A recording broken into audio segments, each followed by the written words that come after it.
Hey guys, FPS Falcon here with an overview of the newest Valorant patch 2.08.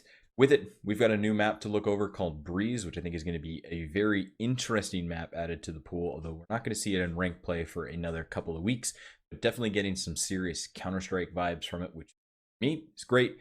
We've also got a new battle pass to go over and some of the other patch notes that I do want to cover. So stick around, let's go through these together and really get a sense of what we're going to be looking at for the coming weeks as we go deeper into episode 2, act 3.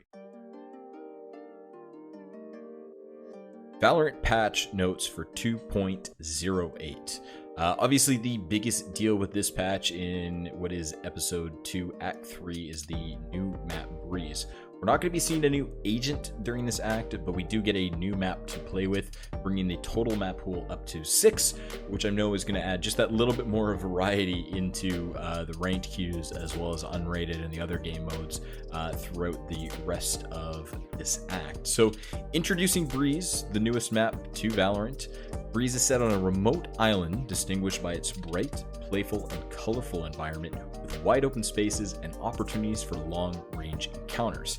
So Breeze is going to launch for the time being in a unrated only queue that's going to remain active for 2 weeks.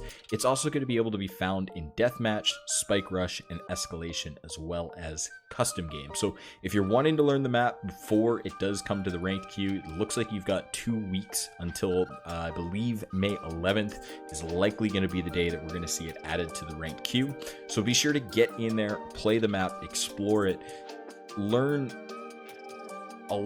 about it, because it is a very different map than what we've seen so far. It's much different than the last map that was released, Icebox.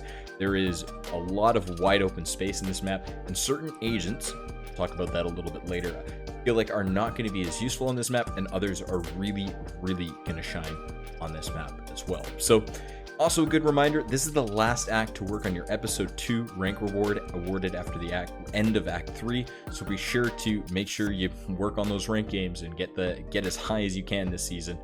There's a couple game system updates that are worth mentioning. Coach slots have been added to tournament mode custom games. So really just giving teams a coach slot that can observe the game. Now they can only observe from their players' perspectives. That's going to be it.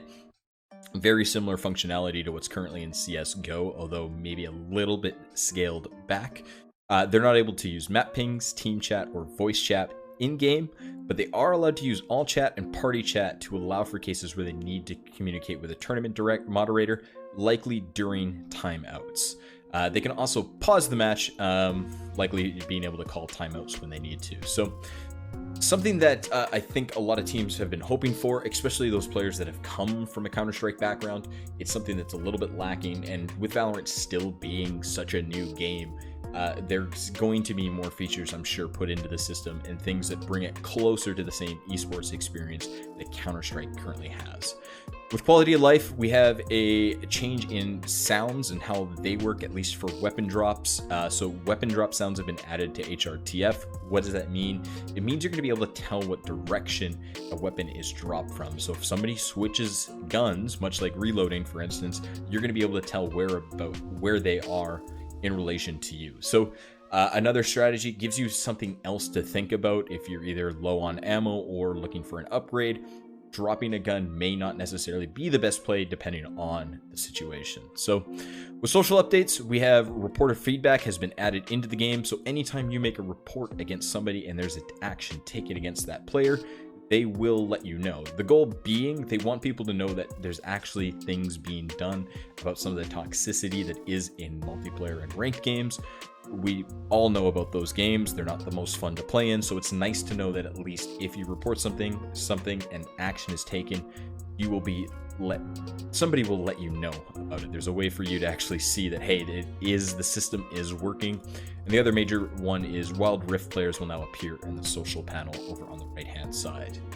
Now, there's also some bugs that they went over with agents, specifically fixed Killjoy's turret and alarm bot icons disappearing when disabled. I would imagine this is when either their Killjoy is out of range or she's dead, therefore they're disabled. fixed Astra and Brimstone smokes from blocking flashes, even when you are not fully inside of them. So I think this is relating to, say, a Sky Flash goes out and you're slightly outside of a Brimstone smoke or slightly outside of an Astra smoke. There was still a chance that that would protect you from a flash that was going out, even though you could actually see that flash. They also fixed Viper's toxic screen going longer than intended when it passed through the teleporter on bind. I think this is going to be a slight nerf, obviously, to her defensive setup on bind. Made it a little bit easier to extend the length of that Viper screen all the way across the map. So we might see Viper doing different lineups on defense. We'll really see. She's still going to be able to cover A quite well in comparison to any other agent at this point, but it's still a little bit of a nerf from there. But on the plus side, they did fix one bug here where she's actually able to pick up her poison cloud from a longer distance away. Though it doesn't seem like a big deal, I think this is just going to be a little bit of a quality of life thing for Viper. Make it a lot easier for her to fix mistakes that might have been made when placing her poison cloud. So lastly, improve the performance of Astra's Nebula visual effects on low settings, just helping those that are playing on lower settings actually get the most FPS that they possibly can. Modes, just a fix to Spike Rush. So I guess if you pick a weapon upgrade orb in Spike Rush when you're on an operator round, you would actually end up receiving nothing and being stuck with your knife and no operator. So they've now changed it. You will get a random secondary slot weapon in addition to your operator, so you're not losing your main gun, but you're also getting a way to take a quick fight if you need to, if you do end up missing your op shot. Lastly, competitive, ranked icons disappearing in match history. I came across this bug numerous times, more annoying than anything else. It's still nice to be able to see where you went up and down past, say, 5 matches ago, which is where I found the issue was a bigger deal. And they also stopped act rank badges showing up in non-competitive modes. There's no point. If it's not a ranked game, nobody really needs to know your rank. So with that covers the patch note side of 2.08. So let's get into the Battle Pass, the Forsaken skins as well, and then we'll cover Breeze briefly and kind of talk about the agents that I think are going to be very, very important on that map and others that I think are going to struggle. So with the new patch does come the Forsaken set. It does include the Forsaken spray, the Forsaken card, a gun buddy, a little charm, as well as the knife is included in the bundle as well. Let's take a quick look at the visual effects for the knife. See, it is bright green. A little bit confused in the fact that there isn't a variant for this. As we'll see with the other weapons in this set, there is a variant. You've got the Forsaken Spectre, both in its green as well as the gold set here. The Operator, again, green, silver, with the gold and white, with the little bit of blue instead of the green. The Classic looks great in the gold set. I actually love the way that the Classic looks in the green as well. And then lastly, we have the Vandal with the green as well. So a good looking set. I definitely get a little bit of Elvish Undead vibes to it personally. Let's take a look at the finisher for the finisher for the Forsaken set.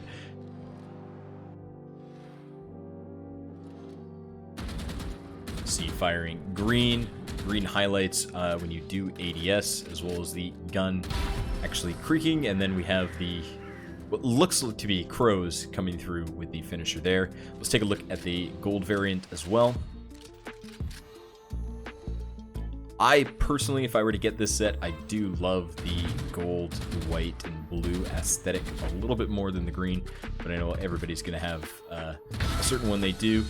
This one has the sword coming down and through. So Forsaken set looks great. I think it's actually a very, very well done set. It's not overly distracting. Those who have ever played with me or know anything about me, things like the Elder Flame set is a little bit too far into one direction, the gun gets distracting. Kind of stays a little bit harder to stay focused on the game and what's going on. Do enjoy this set. I think it's really good. It's going to cost 7,100 of those Valorant points, and then using Radianite to actually upgrade the visual effects for that. So that covers the Forsaken set. Let's get into the Battle Pass here as well. So the first start here is the Song Steel Guardian. I think the Song Steel Guardian is actually very, very slick. It's almost taking the wooden set from the last Battle Pass and adding, trying to think of the word for it, a little bit more elegance to the gun skins. Then we have the Song Steel Buddy, Radianite points, a Song Steel card, again tying back to that Elvish vibes I was talking about.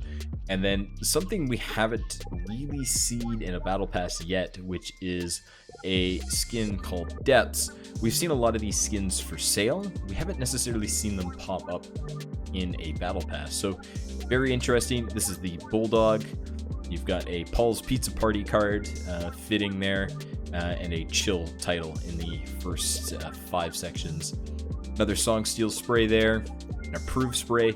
Let's hope this doesn't have a sound effect like the horn does. Radianite points, a Haven schema card, as well as the Lightwave Sheriff. So the Lightwave set is coming in.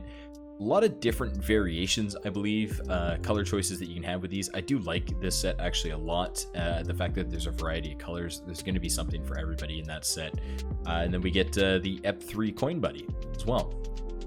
Knife Fight card, 2 of the most agile heroes or agents in the game, I should say, going toe to toe with knives on the line that looks like an Xbox.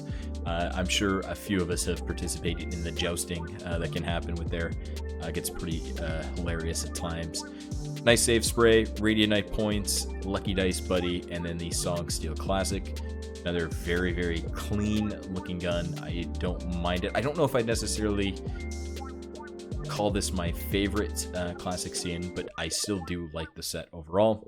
Followed by some Radianite points and a lucky title. Lightwave Bucky looks great. I actually think I might replace my current Bucky with that. We have a Stinger schema card without a trace spray. A little funny that it is a spray of Buddy Cypher there, and the Depths Spectre as well. So again, very pretty looking. My worry with this set is it a little bit distracting? Everybody will have their own say on that as well. And then a Lobster Spray. It's a reference to something, but personally I do not know what that might be. Hang in there, Mance. Cat on a rope. Adorable. Love it. Boba Buddy. A little bit of bubble tea there. 300 spray. Like it. Lightwave Phantom. Another very, very pretty skin. It'll be interesting to look at all the colors and see different variations. I do love how the colors flow through here too. So there's a little bit of an animation on the skin. Again, I actually think this set was pretty well done.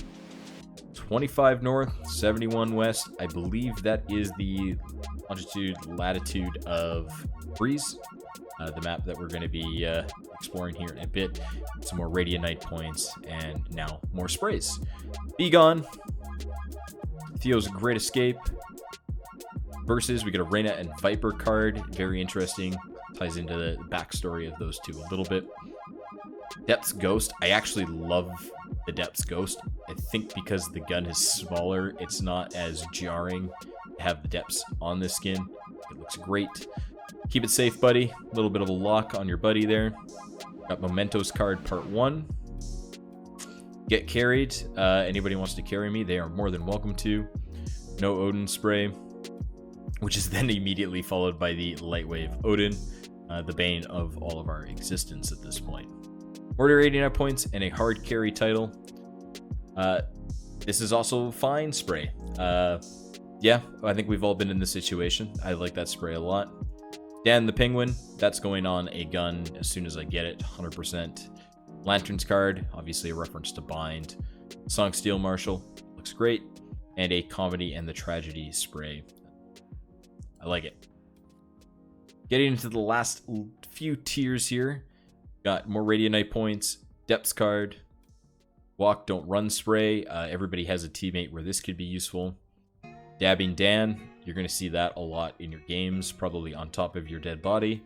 And the last depths skin is going to be the Vandal here, followed by the Lucky Rabbit. Alright, the last tier, Bunny Hop Spray, Ancient Mysteries Revealed Buddy, the reboot card, and followed by the Song Steel Knife. I think this is a gorgeous knife. I think this is, you're going to see a lot of people use this once they get closer to the end of this Battle Pass. Saw a lot of people using the axe from the last Battle Pass. I think this is going to be right up there with them too. And when you've completed it, you do also get the Lightwave Frenzy and the Bloodline card. So, for the epilogue, we get the Dabbing Dan spray, but in gold, a bunch of Radiant Knight points, as well as the Mementos Part 1 card again as well. So with that, that covers the Battle Pass. Let's jump into Breeze. Let's take a look and let's discuss what I think is going to be key on that map, as well as what agents are going to be extremely effective and others you might not ever see on that map. With that, welcome to Breeze, a remote island as we discussed in the patch notes. I am flying over T-spawn here. So this is where the T's start. The CTs or defenders will be in the opposite spawn here. It is a huge map, and I think that's what's going to make this map so interesting. There's so many different ways to play it. As you can see, just from the map alone, there are so many entryways into various points in the map. But I think there's a couple key things, and we'll talk about it, that are really just going to be tied around mid. I think mid is going to be such a big part of this map, almost similar to Split in the fact that as soon as you have mid control, it opens up a lot more possibilities, especially from the attacker side of what you want to do. First off, we do want to cover where the orbs are. There is one over in B main, right before the entrance. This one is going to be hard for attackers to get to. I feel like it's definitely a little bit more defender friendly, although it could lead to a little bit of overextension if you don't have a way to smoke out this window, as well as this pathway here. The other orb located on the A side of the map is going to be over inside of the shop. Just right here before the entranceway to the A bomb site. So going back to my earlier discussion here about the fight for mid control, this map is wide open, and there's some agents I feel like are gonna very much love playing in this very open space. You've got a mid window, you could say, as well, very similar to Mirage in the fact that, hey, there's a window peeking over mid. But you also have this A lane, this A hall that's going to be fought over as well. It does include a little drop down into the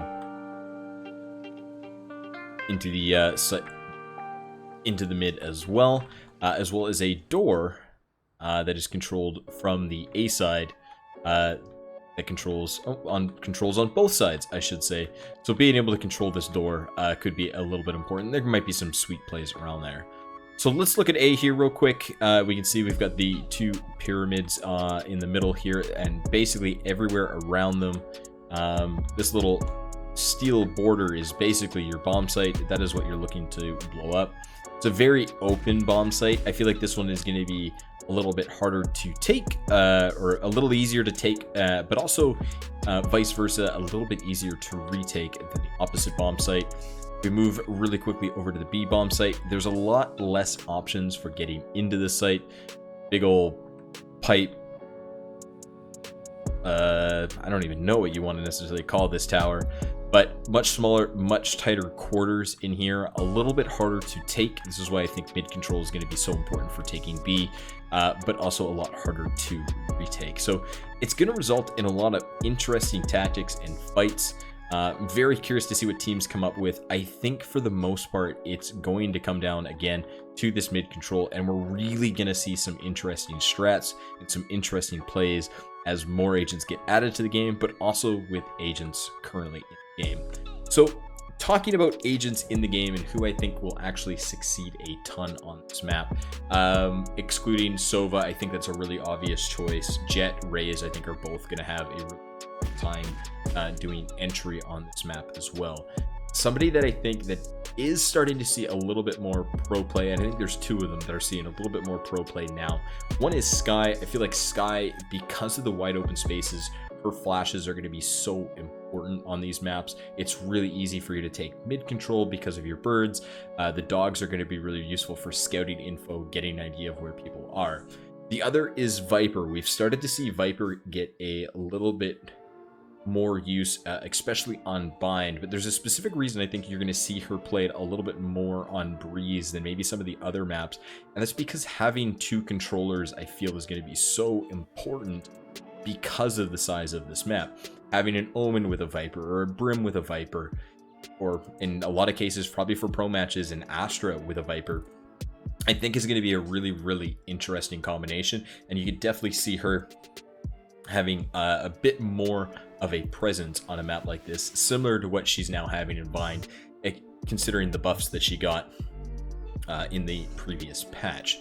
Now, with that, I think there are going to be probably one or two agents that are going to suffer. I don't think this is necessarily a great Cypher map. Cypher, I think, might be great for holding B, but is also going to suffer a little bit because of there's so much wide open space. It's really hard to hold those areas. Killjoy will just will simply do a better job of holding points and giving information due to her turret as well as her grenades. The other one I think might suffer a little bit too. My boy Phoenix, I don't think he's going to see too much play on this map. I think Reyna is going to be the better choice of a duelist if you're not already running a Jet and a Raze. Again, flashbangs that can cover and blind people in a wide area are going to be really, really important. And I just feel like Phoenix suffers from his flashes and not necessarily being quite as useful. And again, on the flip side, I'm really interested to see what people might try to do with Yoru on this map. I think this might finally be the map where he makes his stay and actually has some uses. His flashes, his teleports, his ult as well are all going to be pretty good. So that covers me for covering Breeze. This is just a brief overview. There's going to be tons of videos out there covering this map. I recommend watching some streams, watching the pros play, see how things go from there. With that, that covers it for Breeze. Let's finish up, do a summary. We'll talk about and I'm really curious to see what you guys think as well. With that, that is the end of my Valorant 2.08 patch overview. Hopefully you guys enjoyed it. Truthfully, first time I've ever done something like this. I wanted to get it out there, see what people thought, what I can do better. So if you have any feedback, feel free to reach out, let me know, say so in the comments. But I'd also like to hear what you guys think of the map Breeze. Is it right up your alley? Is it better than Icebox? And what agents do you actually think are going to be successful on that map? I think that's a great discussion to have. I think we will see a different meta compared to the other 5 maps that we have develop, because this is so different than what we've seen before. If you guys are interested in seeing more of me, I do stream on Sunday, Mondays, and Wednesdays at twitch.tv/FPSFalcon. Feel free to come by, hang out. This Wednesday, which I believe will be April 28th, I will be doing my placement matches, likely going to end up somewhere in gold, but the goal for this season is platinum, if not diamond. We're going to try to get there this season. So with that, enjoy the rest of your week. Enjoy the newest season of Valorant, and best of luck in your ranked games.